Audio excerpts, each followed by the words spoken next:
اللهم لك الحمد كله ولك الشكر كله وإليك يرجع الأمر كله.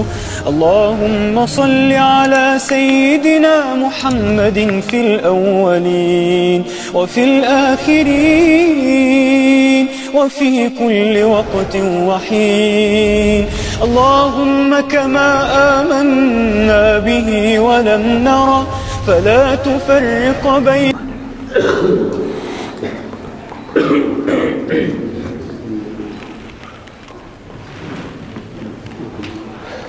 السلام علیکم ورحمۃ اللہ وبرکاتہ۔ ان الحمد للہ نحمده ونستعینه ونستغفره ونؤمن به ونتوکل علیہ ونعوذ باللہ من شرور انفسنا ومن سیئات اعمالنا من يهده الله فلا مضل له ومن يضلله فلا هادي له أشهد أن لا إله إلا الله وحده لا شريك له وأشهد أن محمدا عبده ورسوله اللهم صل على محمد وأزواجه وذريته كما صليت على آل إبراهيم وبارك على محمد وأزواجه وذريته كما باركت على آل إبراهيم إنك حميد مجيد۔ رب اشرح لي صدري ويسر لي أمري واحلل عقدة من لساني يفقهوا قولي رب زدني علما سبحانك لا علم لنا إلا ما علمتنا إنك أنت العليم الحكيم۔ أما بعد فإن خير الحديث كتاب الله وخير الهدي هدي محمد صلى الله عليه وسلم وشر الأمور محدثاتها وكل محدثة بدعة وكل بدعة ضلالة وكل ضلالة في النار۔ أعوذ بالله السميع العليم من الشيطان الرجيم من همزه ونفخه ونفسه بسم الله الرحمن الرحيم۔ يا أيها الذين آمنوا اتقوا الله حق تقاته ولا تموتن إلا وأنتم مسلمون۔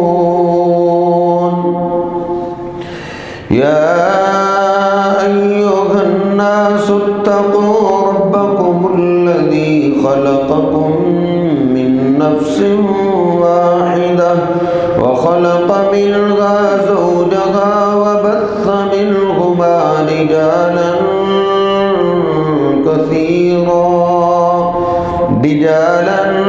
كثيرا ونساء واتقوا الله الذي تساءلون به والأرحام إن الله كان عليكم رقيبا۔ يا أيها الذين آمنوا اتقوا الله وقولوا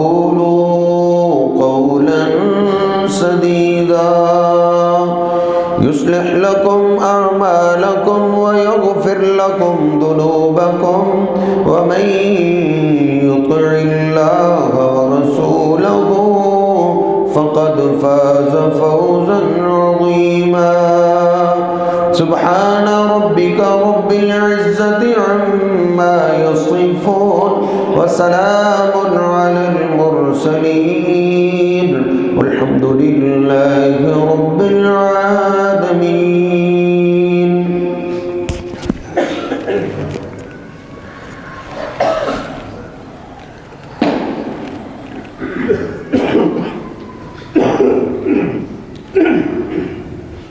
اسلام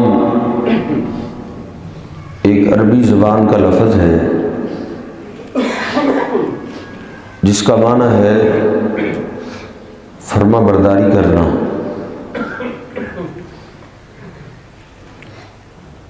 اور مسلم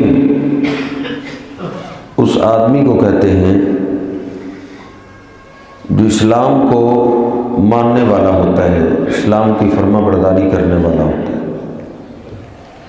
عربی زبان میں مسلم اس اونٹ کو بھی کہتے ہیں جس کے ناک میں نکیل ڈالی ہوتی ہے، اور وہ اونٹ اپنے مالک کی فرما برداری کرتا ہے. وہ وہاں بیٹھے گا جہاں اس کا مالک اس کو بٹھائے گا، وہاں چلے گا جہاں اس کا مالک اس کو چلائے گا. یعنی نکیل والے اونٹ کی کوئی اپنی خواہش نہیں، کوئی اپنی مرضی نہیں، وہ اپنے مالک کے فرما بردار ہی اوقات بسر کرتا ہے. بعینہ ہی مسلم وہ انسان ہے کہ جس نے اپنے آپ کو اپنے محبوب پیغمبر جناب محمد رسول اللہ صلی اللہ علیہ وسلم کا فرما بردار کر دیا ہے. ہر وقت اس کا اللہ اور اللہ کے رسول صلی اللہ علیہ وسلم کی فرما برداری میں گزرتا ہے. یہ اسلام مسلم یہ کوئی برادری یا قوم کا نام نہیں ہے کہ شیخ کے گھر جو بچہ پیدا ہوتا ہے وہ شیخ ہوتا ہے، ملک کے گھر جو بچہ پیدا ہوتا ہے وہ ملک ہی ہوگا. اسلام یہ کسی قوم اور برادری کا نام نہیں ہے، بلکہ اسلام فرما برداری کا نام ہے.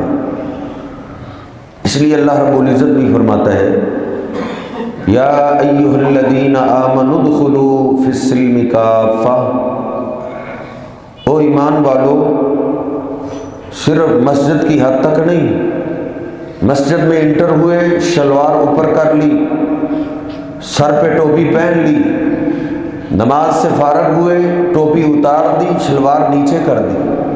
نہیں، یا ایھا الذین آمنوا ادخلوا فی السلم کافۃ، او ایمان والو تم اپنی پوری زندگی کو اسلام کے تابع کر دو، مکمل طور پہ اسلام میں داخل ہو جاؤ. تمہارا کاروبار، تمہارا بزنس اسلام کے تابع ہو، تمہارے گھریلو زندگی اسلام کے تابع ہو، تمہارے دوستوں کے ساتھ اٹھنا بیٹھنا یہ سارے معاملات اسلام کے عین تابع ہونے چاہیے. اس آدمی کو عربی زبان میں مسلم کہتے ہیں. اللہ فرماتا ہے یا ایھا الذین آمنوا ادخلوا فی السلم کافۃ، جو دل کو پسند آیا اس کو مان لیا، جو دل کو اچھا نہیں لگ رہا اس کو چھوڑ دیا، ایسی بات نہیں. ایمان والو مانتے ہو تو پورے کے پورے اسلام میں داخل ہو جاؤ. ولا تتبعوا خطوات الشیطان، اور شیطان کے راستوں کی پیروی نہ کرو. انہ لکم عدو مبین، وہ تمہارا کھلم کھلا دشمن ہے. اسلام کی پیروی کرو. بعض کو چھوڑنا اور بعض کو ماننا یہ تو یہودی عیسائی ایسے کرتے رہے، اور اللہ پاک نے ہمیں بھی کیا فرمایا ہے افتؤمنون ببعض الکتاب وتکفرون ببعض، بعض کو مانتے ہو اور بعض کو چھوڑتے ہو. جو دل میں آیا وہ مان لیا، جس کو دل نے قبول نہ کیا اس کو چھوڑ دیا. یہ نبی پاک صلی اللہ علیہ وسلم کے غلاموں کا شیوا نہیں، یہودی عیسائی ایسے کرتے تھے. اللہ فرماتا ہے وَمَن يَفْعَلْ ذَلِكَ مِنْكُمْ، اے امت محمدیہ تم میں سے اگر کسی نے یہ کام کیا کہ بعض کو چھوڑ دیا، بعض کو مان لیا، جو دل کو اچھا لگا اس پہ تو عمل کرنا شروع کر دیا، جو دل کو پسند نہیں آیا، جتنی مرضی آیات آ جائے، جتنی مرضی احادیث آ جائے، اس کو چھوڑ دیا، اگنور کر دیا، وَمَن يَفْعَلْ ذَلِكَ مِنْكُمْ، جو تم میں سے ایسا کرے گا، اللہ رب العزت فرماتا ہے پہلی ہم اس کو یہ سزا دیں گے، خزی فی الحیات الدنیا، ہم اس کو دنیا میں ذلیل کر دیں گے، وَيَوْمَ الْقِيَامَةِ يُرَدُّونَ إِلَىٰ أَشَدِّ الْعَذَابِ، اور قیامت کے دن وہ سخت عذاب کی طرف دھکیل دیے جائیں گے۔ اس لیے اسلام کو ماننا ہے، یا ایھا الذین آمنوا آمنوا، اے ایمان والو، ایمان کا دعویٰ کرنے والو، ٹھیک طریقے سے ایماندار بن جاؤ۔ آج ہم کئی گناہ کر گزرتے ہیں، کئی رسومات کر گزرتے ہیں، اس کی وجہ کیا ہے؟ ہم کئی چیزوں کو چھوڑ بیٹھے ہیں، اس کی وجہ کیا ہے؟ کئی چیزوں کا ہمیں پتہ چل گیا ہے کہ ہمارا اسلام ہمیں اس بات سے روکتا ہے، ہم پھر بھی کر جاتے ہیں، اس کی وجہ کیا ہے؟ ایک جملہ اس معاشرے کے اندر گردش کر رہا ہے، بھائی تجھے پتہ ہے تم یہ کیوں نہیں کرتے؟ جی لوگ کیا کہیں گے؟ تجھے پتہ بھی ہے یار یہ رسم ہے، یہ رواج ہے، اس کا دین سے تعلق نہیں، تو پھر کیوں کر رہے ہو؟ لوگ کیا کہیں گے؟ لوگ کیا کہیں گے یہ ایک ایسا جملہ ہے جس نے ہمیں آدھے سے زیادہ دین سے پیچھے چھوڑ دیے۔ زیادہ دین کا حصہ ہم نہیں مان رہے کہ لوگ کیا کہیں گے۔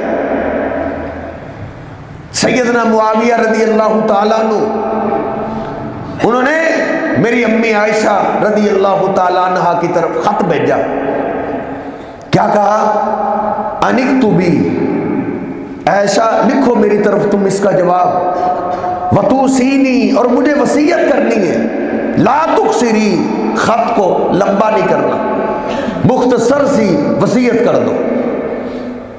جامع ترمذی میں ہے امی عائشہ رضی اللہ تعالیٰ عنہ نے بالکل مختصر خط لکھا، کیا لکھا؟ انی سمعت رسول اللہ صلی اللہ علیہ وسلم، اے معاویہ میں نے اپنے محبوب پیغمبر سے سنے ہیں ان کانوں کے ساتھ، من التمس رضا اللہ بسخط الناس، جو آدمی اللہ کی رضا کو تلاش کرتا ہے، اللہ کی خوشی کو تلاش کرتا ہے، لوگ اگرچہ اس پہ ناراض ہو جائیں، لوگوں کے چہرے پھر رہے ہیں، لیکن اس کو اللہ کی رضا کی پڑی ہے، لوگ روٹھتے ہیں روٹھ جائیں، لوگ ناراض ہوتے ہیں ہو جائیں۔ امی عائشہ فرماتی ہے میں نے اللہ کے پیغمبر سے سنا ہے لوگ سارے اس کا دشمن کیوں نہ بن جائیں، کفاہ اللہ، اللہ اس کے سارے دشمنوں میں اس اپنے بندے کو کافی ہو جاتا ہے۔ اس کے کلاس فیلو اس کا مذاق اڑاتے ہیں، اس کے محلے دار اس کا مذاق اڑاتے ہیں، اس کے رشتہ دار اس کو پاگل سمجھتے ہیں۔ اللہ کے پیغمبر فرماتے ہیں جو اللہ کو راضی کرتا ہے بھلے لوگ ناراض ہو جائیں، اللہ تمام لوگوں کے لیے اس کی طرف سے کافی ہو جاتا ہے۔ وَمَنِ الْتَمَسَ رِضَا النَّاسِ بِسَخَطِ اللَّهِ، اور جو لوگوں کو خوش کرتا ہے نا، لوگوں کی رضا تلاش کرتا ہے، یہ وزیر کیسے راضی ہوگا، یہ تھانے دار کیسے راضی ہوگا، یہ محلے دار، یہ سردار، یہ وڈیرا، یہ کیسے راضی ہوگا، بھلے اللہ ناراض ہو جائے۔ تو نبی پاک صلی اللہ علیہ وسلم نے فرمایا وَكَّلَهُ اللَّهُ إِلَى النَّاسِ، اللہ پاک بھی اس کے سارے معاملات لوگوں کے سپرد کر دیتا ہے، اللہ اس کی مدد سے نکل جاتا ہے۔ والسلام، اے معاویہ تجھ پہ بھی سلام ہو۔ یہ ماں عائشہ رضی اللہ تعالی نے سیدنا معاویہ کو یہ وصیت کی ہے، اے معاویہ اسلام کا کوئی قانون تجھ تک پہنچ جائے اس کو فوراً نافذ کر دو، یہ نہ دیکھو لوگ کیا کہیں گے۔ اللہ بھی کہتا ہے اتخشون الناس، کیا تم لوگوں سے ڈرتے ہو؟ بخشون، او میرے بندو لوگوں سے مت ڈرو، تم مجھ سے ڈرو۔ نبی پاک صلی اللہ علیہ وسلم نے اپنی پھوپھی کی بیٹی کزن کی شادی سیدنا زید سے کر دی۔ زید نبی پاک صلی اللہ علیہ وسلم کے غلام تھے، آپ نے آزاد کر دیا، آپ نے ان کو بیٹا بنایا ہوا تھا، منہ بولا بیٹا تھا، لوگ بھی یہی کہتے تھے زید بن محمد، زید محمد صلی اللہ علیہ وسلم کا بیٹا ہے۔ اب اللہ رب العزت نے پیغام دے دیا، جب یہ شادی ہو گئی آپ کی کزن کی زید رضی اللہ تعالیٰ عنہ کے ساتھ، اللہ نے وحی کے ذریعے خبر دی کہ زید آپ کی کزن کو طلاق دے دے گا تو ہم زید کی طلاق شدہ بیوی کا نکاح، آپ کی کزن کا نکاح آپ سے کرنا ہے۔ اللہ نے وحی کے ذریعے نبی پاک صلی اللہ علیہ وسلم کو حکم دے دیا کہ زید کی بیوی سے آپ نے نکاح کرنا ہے۔ اب زید رضی اللہ تعالیٰ عنہ آئے، عرض کرتے اللہ کے حبیب میں نباہ نہیں ہو رہا، میں طلاق دینا چاہتا ہوں۔ تو نبی پاک صلی اللہ علیہ وسلم نے کیا فرمایا؟ امسک علیک زوجک، اے زید اپنی بیوی کو طلاق نہ دو، متق اللہ سے ڈر جاؤ، اپنی بیوی کو اپنے پاس رکھو۔ نبی پاک صلی اللہ علیہ وسلم کیا دیکھ رہے تھے؟ لوگوں میں رواج یہی تھا جو منہ بولا بیٹا ہوتا ہے وہ حقیقی بیٹا ہی بن جاتا ہے، اس کی بیوی وہ اس کی بہو بن جاتی ہے، اس سے نکاح لوگ اچھا نہیں سمجھتے تھے۔ اب اللہ رب العزت نے حکم دے دیا تھا کہ آپ اس سے نکاح کریں۔ اب نبی پاک صلی اللہ علیہ وسلم یہ سوچ رہے ہیں کہ اگر زید نے طلاق دے دی تو یہ نکاح مجھے کرنا پڑے گا، تو لوگ کیا کہیں گے کہ محمد صلی اللہ علیہ وسلم نے اپنی بہو کے ساتھ نکاح کر لیے۔ آپ اس لیے زید کو کہہ رہے ہیں امسک علیک زوجک، او زید اپنی بیوی کو اپنے پاس روکو، طلاق نہ دو۔ اللہ رب العزت نے کہا اور میرے محبوب پیغمبر اللہ مبدیہ، جس بات کو آپ چھپا رہے تھے اللہ اس کو ظاہر کرنے والا ہے۔ وَتَخْشَى النَّاسَ، کیا آپ لوگوں سے ڈر رہے تھے؟ آپ لوگوں کی باتوں میں آ کے زید کو روک رہے ہیں کہ تم طلاق نہ دو۔ اے میرے محبوب پیغمبر وَتَخْشَى النَّاسَ وَاللَّهُ أَحَقُّ أَن تَخْشَوْا، آپ بھی لوگوں سے ڈرتے ہیں، حالانکہ آپ کو چاہیے تھا کہ آپ سب سے زیادہ اللہ سے ڈریں۔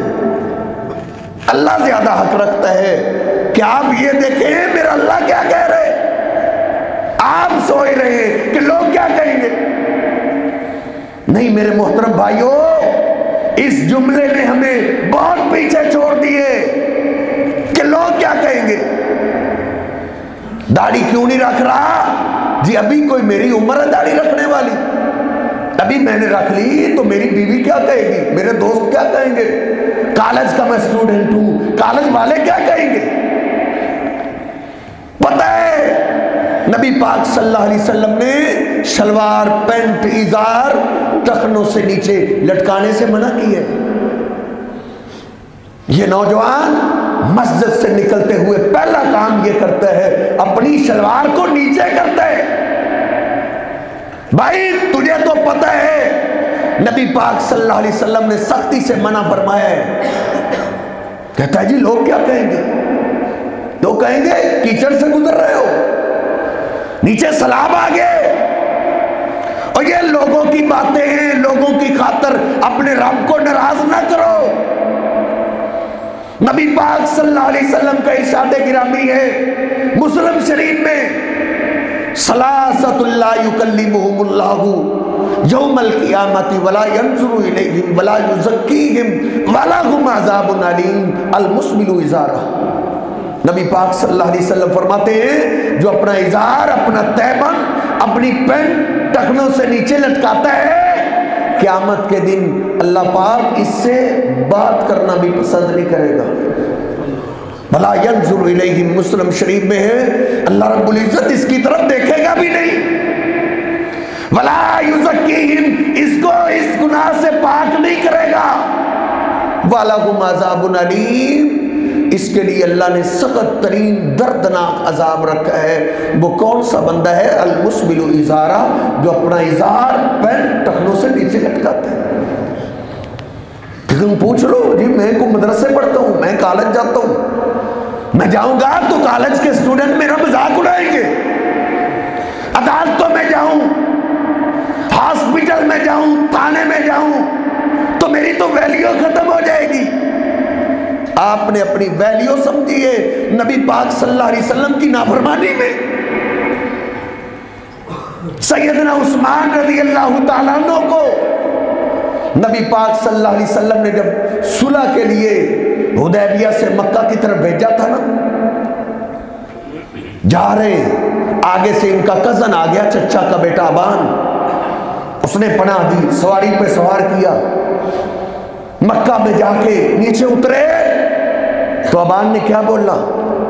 اس نے کہا عثمان میں تجھے پناہ دے چکا ہوں، تو میرے خاندان کا ہے، لیکن ایسا تو نہ کرو، مالی اراکا متخشیہ، تمہیں ڈرنے کی کیا ضرورت ہے، تمہارا ہمارا خاندان اونچا خاندان ہے۔ کہا کیا بات ہے؟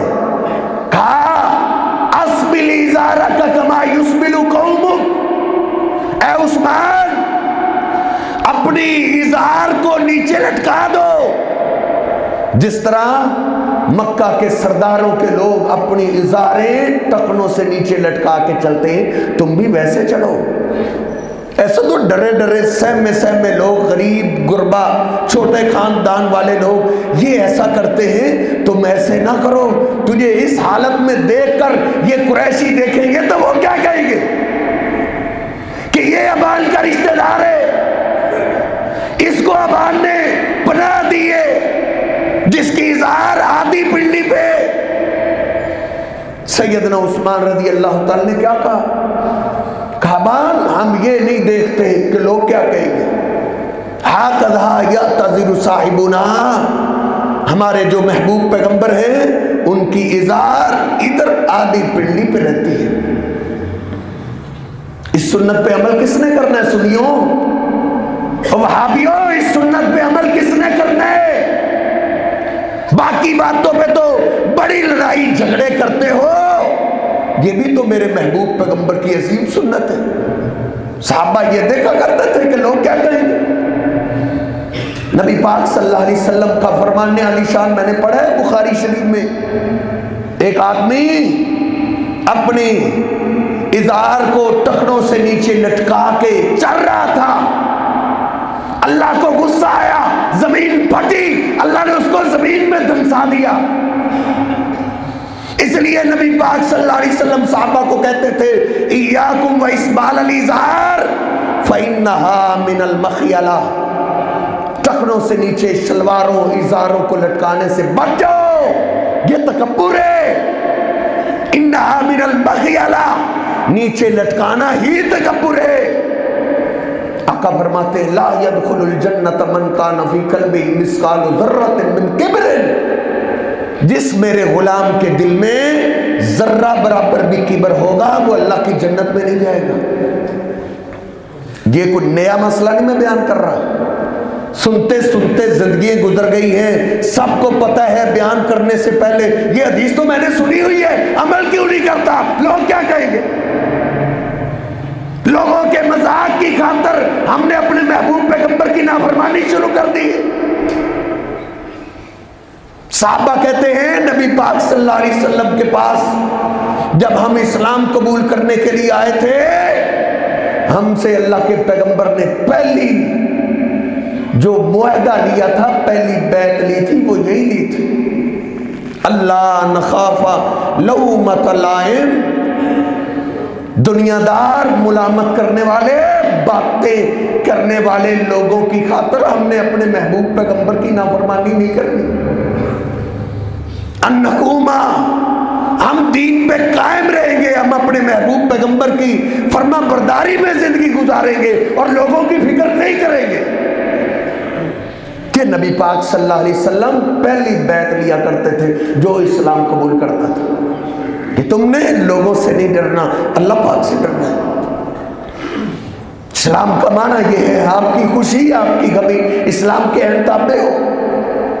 لیکن تابع کون کرتا ہے؟ ادھر تو شادی آ جائے، بینڈ چل رہے ہیں، باجے چل رہے ہیں، اور تو سنی ہے اور تو اہل حدیث ہے، تیری شادی میں یہ جو کنجر خانہ ہو رہا ہے، تیرے محبوب پیغمبر کی تعلیم یہ ہے، کیا تجھے سنت یہ سبق دیتی ہے؟ کیا حدیث یہ سبق دیتی ہے؟ لو مولوی صاحب ایک ہی تو بیٹا ہے، اگر میں نے یہ نہ کیا تو لوگ کیا کہیں گے؟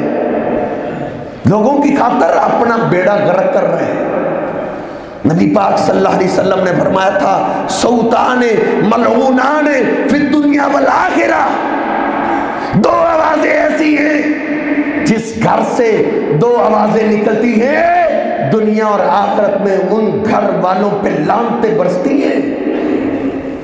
رنت عند مصیبت ومزمار عند نعمت، مصیبت آ جائے اس کے وقت بینڈ شروع کر دے، چیخو پکار شروع کر دے، یہ آواز جس گھر سے اٹھتی ہے، اللہ کے پیغمبر فرماتے اس گھر پہ لعنتیں برستی ہیں۔ اور دوسری آواز مزمار عند نعمت، اگر کوئی خوشی دے، اللہ کی طرف سے کوئی نعمت آ جائے، اس پہ موسیقی کے آلات کو آواز دینا، اس سے اس گھر کے اوپر اللہ کی طرف سے لعنتیں برستی ہیں۔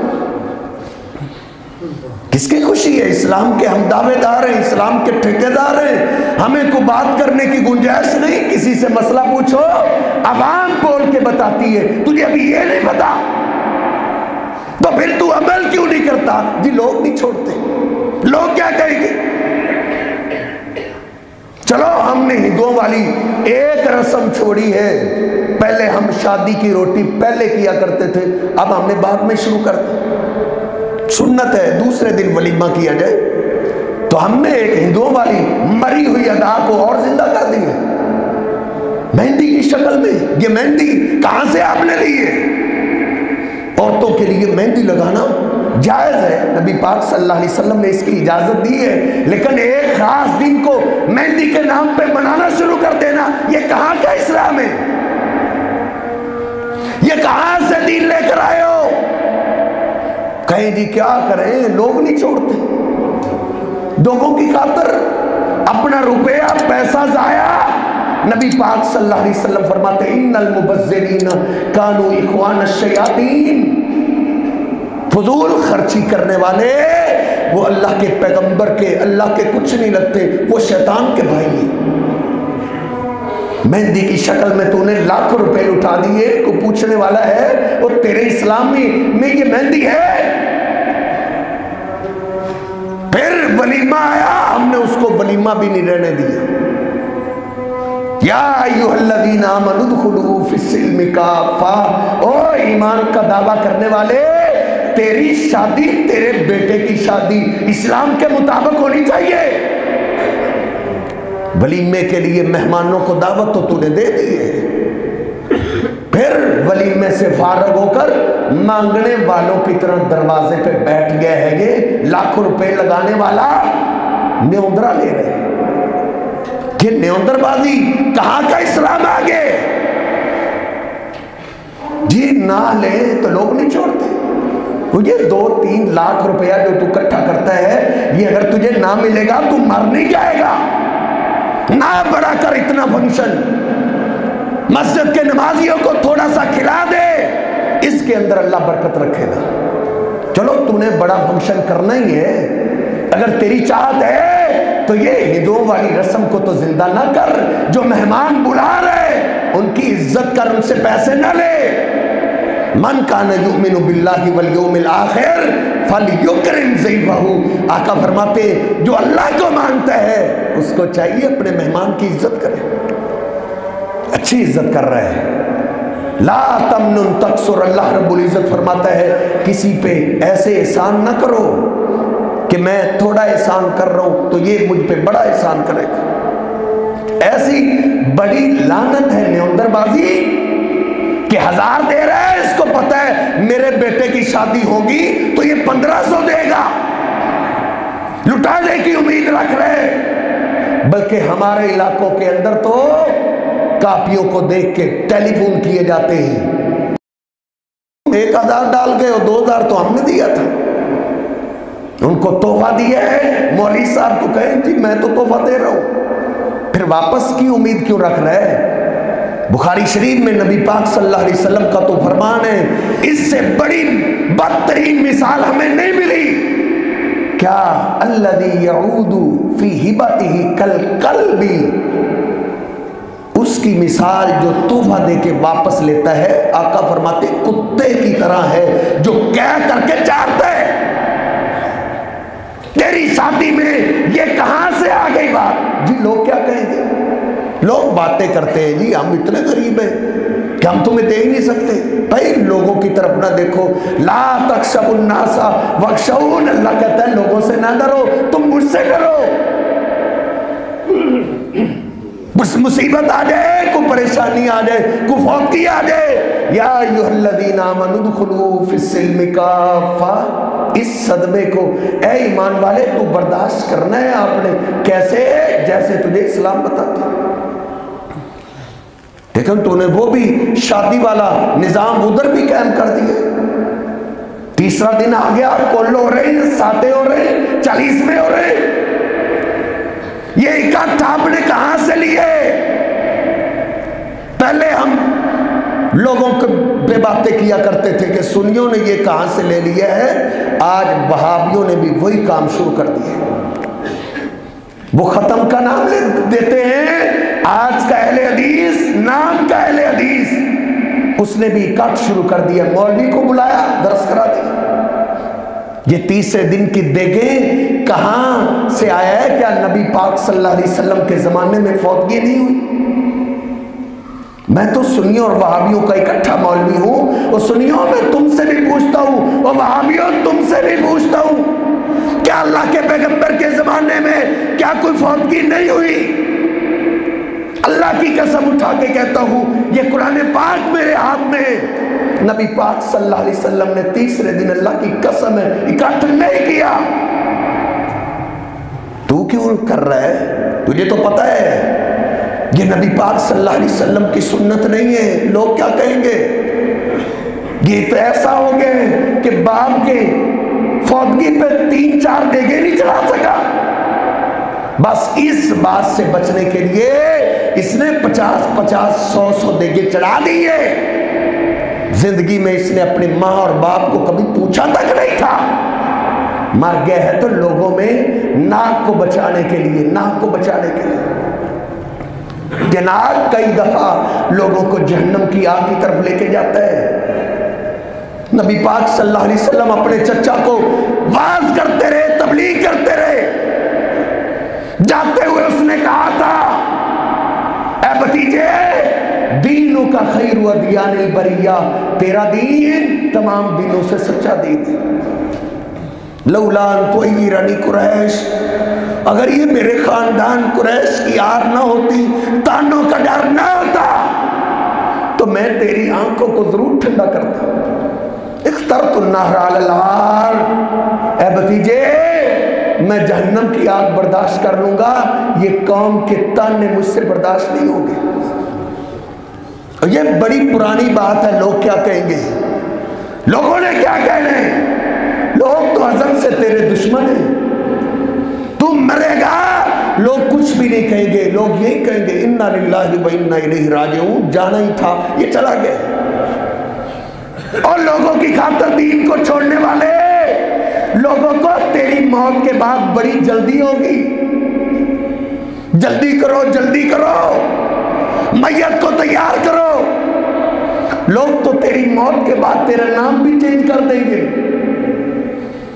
تجھے سردار چودھری کہہ کے نہیں بلائیں گے، وہ فیکٹری کے مالک کہیں گے میت کو دیر ہوگی جلدی کرو، لوگوں کو بڑی جلدی ہوگی۔ موت کے بعد تیرے جنازے پہ لوگ تیرے ساتھ مخلص نہیں ہیں، مولوی صاحب چند منٹ لمبی دعا کر دیں، لوگ کہیں گے مولوی صاحب نے تراویح شروع کر دی، قبر میں تجھے پھینکیں گے، اوپر سے مٹی ڈالیں گے، لوگوں کو واپس جانے کی بڑی جلدی ہوگی، کوئی بھی تیرے میرے ساتھ قبر میں نہیں جائے گا۔ لوگوں کی خاطر اپنے دین کو نہ چھوڑو، سیدنا عبداللہ بن مسعود رضی اللہ تعالیٰ عنہ شام کے ایک شاہی گھر میں کھانا کھا رہے تھے. فسقطت لقمۃ، کھاتے کھاتے ان کے ہاتھ سے ایک لقمہ گر گیا. نبی پاک صلی اللہ علیہ وسلم کا فرمان ہے، آپ کی سنت پاک یہ ہے کہ اگر لقمہ ہاتھ سے گر جائے مٹی صاف کرو اور کھا جاؤ. ہو سکتا ہے اللہ پاک نے تمہارے لیے اس میں برکت رکھی ہو. عبداللہ بن مسعود رضی اللہ تعالیٰ کے ہاتھ سے گرا، نیچے جھکنے لگے اس کو اٹھانے کے لیے. ساتھ والے نے ہاتھ لگایا کہ عبداللہ یہ کیا کرنے لگے ہو؟ تم شاہی گھر میں بیٹھ کے بڑے بڑے لوگ بیٹھے اور ایسا نہ کرو. سیدنا عبداللہ بن مسعود کیا فرماتے؟ اترک سنت حبیبی بہؤلاء الحبکا، کیا ان بے وقوفوں کی خاطر میں اپنے محبوب پیغمبر کی سنت چھوڑ دوں؟ میرے پیغمبر کی یہ تعلیم ہے کہ لقمہ گر جائے اس کو صاف کر کے کھا لو. ان پاگلوں کی خاطر میں اپنے محبوب پیغمبر کی سنت کو نہیں چھوڑ سکتا. صحابہ اکرام یہ نہیں دیکھا کرتے تھے کہ لوگ کیا کہیں گے. اتبتغون عندهم العزہ، اللہ کہتا ہے مجھے ماننے والوں، کیا تم لوگوں کے پاس عزت تلاش کرتے ہو کہ لوگوں کے سامنے ہمارا سٹیٹس اونچا ہو جائے، ہماری عزت بن جائے؟ اللہ کہتا نہیں، فَإِنَّ الْعِزَّةَ لِلَّهِ جَمِيعًا، عزت تمہیں اللہ کے پاس سے ملے گی. لوگ تو تجھے ذلیل کرنے میں لگے رہیں گے. صحابہ اکرام کی یہ تربیت اللہ کے پیغمبر نے کی ہے کہ لوگوں کو نہیں دیکھنا لوگ کیا کہیں گے، بس دین کے مطابق چلتے رہو، خوشی اپنی غمی. سیدنا عمر فاروق رضی اللہ تعالیٰ عنہ بیت المقدس کو فتح کرنے کے لیے جا رہے، مدینے سے نکلے، آدھی دنیا کا حکمران ہے. کیا پروٹوکول ہے؟ ایک غلام ساتھ ہے، ایک سواری ہے، ایک غلام ہے. مدینے سے نکلے، ایک منزل آ گئی، امیر المومنین نے اپنے غلام کو حکم دیا اسلم سواری کو روکو. اس نے سمجھا پتہ نہیں امیر المومنین ریسٹ کرنا چاہتے، کوئی حاجت ہوگی. امیر المومنین سواری سے نیچے اترے اور اتر کے کہنے لگے ارکب یا اسلم، اے اسلم چلو، ایک منزل پوری ہو گئی ہے، اب تم سواری پہ سوار ہو جاؤ، اب میں زمین پہ پیدل چلتا ہوں. اسلم حیران رہ گیا، کہتا امیر المومنین یہ آپ کیا کر رہے ہیں؟ لوگ دیکھیں گے وہ کیا کہیں گے کہ یہ کیسا غلام ہے، اس نے اپنے مالک کو پیدل چلایا ہوا ہے اور خود سوار ہو رہا ہے. عمر فاروق رضی اللہ عنہ کہتے اے اسلم تم بھی انسان ہو، اللہ پاک نے مجھے انصاف کرنے کا حکم دیا ہے، تم لوگوں سے ڈرتے ہو، میں کہتا ہوں میرا اللہ کیا کہے گا. ارکب، تم سوار ہو جاؤ. سوار ہے، امیر المومنین پیدل چل رہے، ایک منزل آتی، امیر المومنین سوار ہوتے، دوسری منزل آتی، غلام سوار ہو جاتا. اسلم کہتا ہے سارے راستے پہ میری آرزو رہی کہ کاش آخری منزل پہ امیر المومنین کی سواری کی باری ہو، لیکن کہتے ہیں جب آخری سواری تھی، آخری منزل آ گئی تو امیر المومنین کے پیدل چلنے کے باری تھی. آخری منزل پہ کہا اسلم رک جاؤ. میں نے کہا امیر المومنین ایسے نہ کرے، بڑے بڑے لوگ آپ کے استقبال کے لیے آئے ہوں گے، ایسا مت کرے، آپ سواری پہ سوار رہے، میں خوشی سے آپ کو اجازت دیتا ہوں. کہا نہیں، اسلم رک جاؤ. امیر المومنین سواری سے نیچے اترے، غلام کو سوار کیا، چلتے چلتے امیر المومنین کا جوتا ٹوٹ گیا. ایک ہاتھ میں جوتا پکڑا ہوا ہے اور دوسری ہاتھ میں وہ مہار کو پکڑے ہوئے بیت المقدس کے قریب ہوئے.